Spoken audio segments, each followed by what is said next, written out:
Hello आइल seekers, welcome back. हमारी आज की वीडियो में हम करने वाले हैं आइल speaking part 1 questions on the topic robots. जैसे कि आजकल ये क्वेश्चंस बहुत ज्यादा पूछे जा रहे हैं, that's why I thought of making a video on the same topic. Let's begin with that. The topic for speaking questions is robots. Question 1 is, do you like robots? क्या आपको robots पसंद हैं? Answer is definitely yes, बिल्कुल पसंद है. I am fascinated. Fascinated means I like this idea. I am impressed by this great invention of science. Science की ये बहुत बड़ी जो इन्वेंशन है, इससे मैं fascinated हूँ, मुझे ये पसंद है. These humanoids, क्योंकि अब हमने रोबोट्स के लिए और वर्ड्स यूज करने हैं, तो humanoids can be used, are highly beneficial for human beings in various sectors.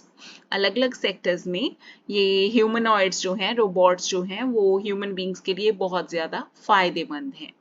Next question is, What kind of robots would you like to have? अगर आपने रोबोट लेना हो तो आप किस टाइप का रोबोट लेना पसंद करोगे? The answer is, well, I've never thought about having a robot.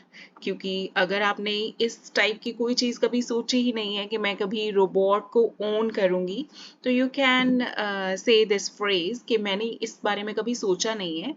If I'd really have one, अगर मेरे पास सच में कोई रोबोट मैंने खरीदना हुआ, my preference will be for the one who can do the house hold chores. मेरी preference रहेगी एक ऐसे रोबोट के लिए जो कि हाउस होल्ड चोर्स, घर के काम कर सके, such as cleaning and cooking, जैसे क्लीनिंग हो गई, कुकिंग हो गई. As I find these activities to be a real hassle, क्योंकि ये जो एक्टिविटीज हैं मुझे हेजल लगती हैं, मुश्किल लगती हैं करनी, तो इनके लिए जरूर मैं एक रोबोट लेना चाहूंगी. Next is, do you want to have a car which is driven by a robot? क्या आप कभी ऐसी कार लेना चाहोगे जो कि रोबोट ड्रिवन है, जिसे रोबोट चला रहा हो? Answer is, although artificial intelligence, AI जिसको हम बोलते हैं, artificial intelligence, has revolutionized every sector of life. चाहे कि आर्टिफिशियल इंटेलिजेंस ने हर सेक्टर को रेवोल्यूशनाइज कर दिया है, इसके ऊपर हर सेक्टर के ऊपर आर्टिफिशियल इंटेलिजेंस का बहुत ज्यादा इफेक्ट है. फ्रैंकली स्पीकिंग, पर मैं सच बता रही हूँ, I don't feel I ever trust a robot more than my self. मुझे नहीं लगता कि मैं अपने आप से ज्यादा एक रोबोट पे विश्वास करूंगी. So I won't like to buy a robot driven car. तो मुझे कभी ये आइडिया अच्छा नहीं लगेगा कि मैं रोबोट से चलने वाली कार को खरीदूं. Question number 4 is, will robots change society significantly? क्या आपको लगता है कि रोबोट्स जो हैं वो सोसाइटी को बहुत सिग्निफिकेंटली, बहुत ज्यादा चेंज कर देंगे? The answer is, there is no denying the fact. इसमें कोई दो राय नहीं है, कोई मीन्स शक करने वाली बात नहीं है कि उन्होंने सोसाइटी को चेंज किया है. That the robots have already altered the society tremendously. Tremendously means to a great extent. बहुत ज्यादा चेंज कर दिया है उन्होंने सोसाइटी को. Their invasion जो उनका लाइक बोलबाला हो रहा है, जो ज्यादा पॉपुलर हो रहे हैं, would result in increased productivity and efficiency. अगर रोबोट हर सेक्शन में आ रहे हैं तो इससे प्रोडक्टिविटी ज्यादा होगी, चीजें बल्क में प्रोड्यूस की जा सकती हैं थोड़े टाइम में, एंड एफिशिएंटली ये वर्क हो सकता है, बिल्कुल सही तरीके से काम हो सकता है. हाउएवर, अब क्योंकि अगर पॉजिटिव साइड है तो नेगेटिव साइड भी है, तो we can say that also. पर देयर एडवर्स इम्पैक्ट्स जो उनके बुरे असर हैं, जो उनके नेगेटिव इफेक्ट्स हैं, will be more hazardous, risky, नुकसान पहुंचाने वाले, for the society, as the majority of the people will be deprived of their livelihood chances.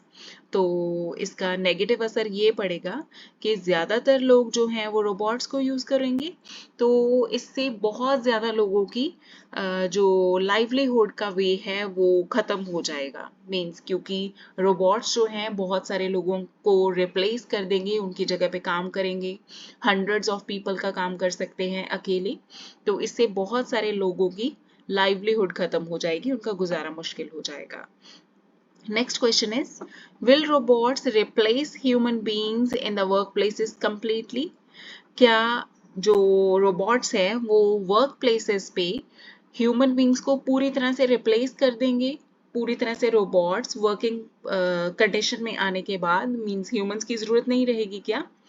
Answer is without any doubt, इसमें कोई शक नहीं है। The robots have marginalised means वो side पे कर चुके हैं humans in the work places to a large extent. बहुत हद तक वो ह्यूमंस का काम जो है वो ह्यूमंस को साइड पे कर चुके हैं। As they do abundant work in lesser time, क्योंकि वो बहुत सारा काम कर देते हैं थोड़े टाइम में और बहुत ज्यादा काम कर देते हैं with ease and precision. Ease means उनके लिए कोई मुश्किल नहीं होता, काम बहुत इजीली कर देते हैं, एंड प्रिसीजन मीन्स बहुत बारीकी से काम करते हैं, उसमें मिस्टेक्स के चांसेस कम होते हैं। But I don't agree that they would replace the man power completely. पर मैं इस बात से सहमत नहीं हूं कि वो पूरी तरह से ह्यूमन बींग्स को रिप्लेस कर देंगे। They are required to be operated by humans, क्योंकि रोबोट्स ह्यूमंस की इन्वेंशन है और रोबोट्स को चलाने के लिए भी ह्यूमन बींग्स की जरूरत होगी, तो इसलिए वो रोबोट्स जो हैं वो ह्यूमंस को कंप्लीटली रिप्लेस नहीं कर सकते। आई एश्योर यू कि अगर आप अपनी आइल्स स्पीकिंग में इस टाइप की vocabulary plus sentence patterns use करते हो तो you can easily achieve N 8+ in your speaking. If you want the PDF of this speaking samples जिसमें part 1 के 150 के around topics हैं and for part 2 and 3 there are around 150 topics, you can message me on the number that is flashing on the screen. Keep visiting the channel for more such videos. Thanks for watching.